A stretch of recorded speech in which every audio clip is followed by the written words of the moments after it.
Before there was Bridgerton, before there was Downton Abbey, there was Pride and Prejudice. What a terrific period drama. We're getting an extension of that here in The Other Bennet Sister with Ella Bruccoleri, Donal Finn, Laurie Davidson. So Ella, I mean, congratulations on this show and starring as Mary Bennet. What do people need to know about this show?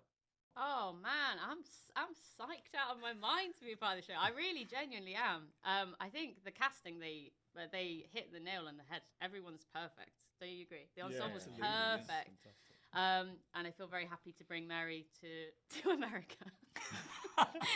And Laurie, I mean, the reception in the UK, it's already premiered there. Here we are getting it in America now on BritBox. The reception in the UK for this show has been so terrific. Talk about that reception and now getting it to the United States. Do you know what? I feel like I'm the worst Laurie's person to not ask. On social media. I've only just found out that the show's like I'm like a man in a cave, and I'm like, I think it was like my mum's friends were like, Laurie, the show's doing really well. I was like, is it? Fantastic. Well, that's good. Laurie's that is so William Reuter. It is so, yeah.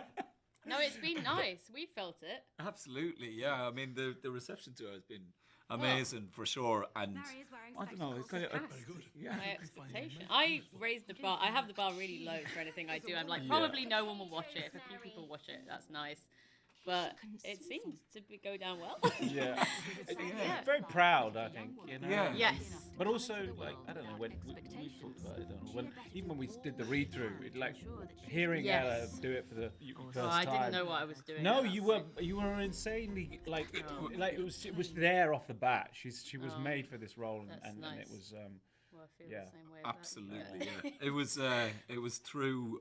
I think, did you say you did your chemistry read on Zoom as well? Both of you did your chemistry reads on Zoom. And I loved reading the scripts, but it was only like when meeting Ella over Zoom and like seeing you do the scenes, it really showed me like the potential for what the show can be in really balancing nice. like such kind of sincerity as well as humor. Yeah.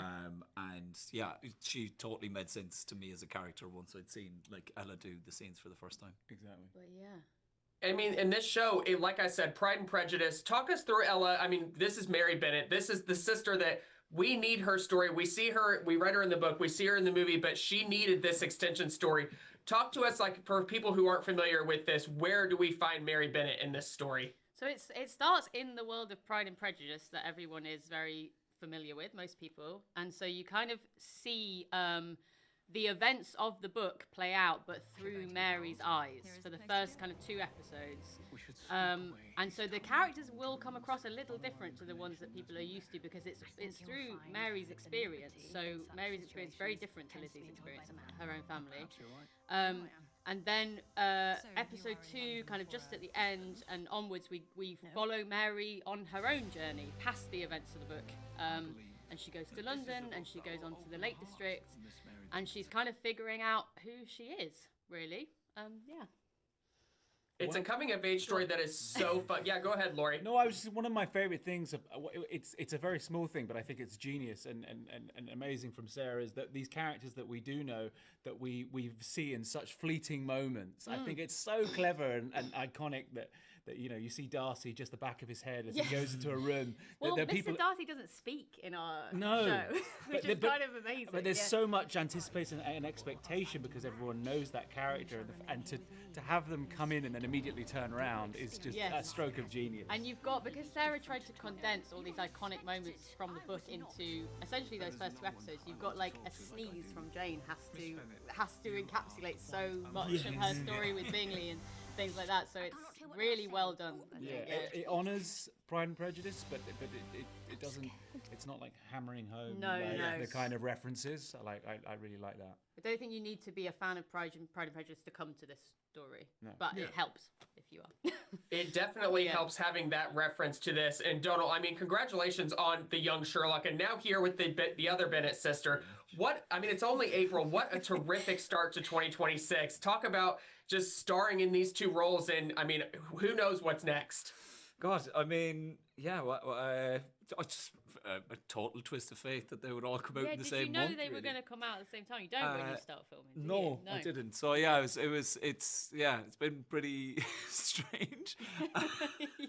That's all I can say. Obviously, I'm pretty much enjoying it, but yeah, I mean, I'm just so proud to have been a part of the Other Bennet Sister for essentially what Ella said of like, I think Mary would describe herself as like a very unlikely person to be a protagonist, and I think that was kind of what made this project feel special, because I think in my own experience of like Pride and Prejudice is, I think like Elizabeth has so much bravery and Jane has like a kind of a confidence and a standing in the society, like you know, people that she saw kind of coveted, that I don't know, it's, when you watch it, I think it's hard to relate to those characters sometimes.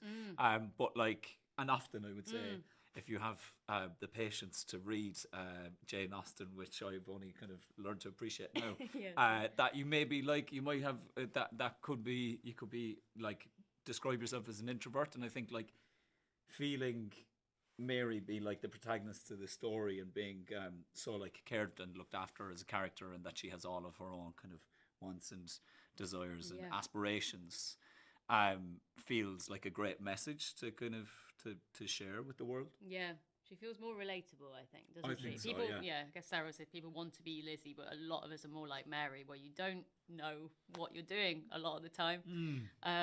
Yeah. I mean, this book is more than 200 years old, still getting adapted today. Netflix has one coming out. Here you are extending this universe, but the early 2000s movie was so iconic. Everyone loved Kiera Knightley in that Oscar nomination. I mean, Tallulah Riley as Mary. Have you heard from her? Have you heard from any of the cast involved in that? We've been talking about. No, I didn't speak to Tallulah Riley, but I did speak to Lucy Briers, who plays Mary in the 95 version. I won't say too much more about that. I don't think I'm allowed to. But I don't think so, right? But I did speak to her. Let's put it that way. And she gave me lots of good advice.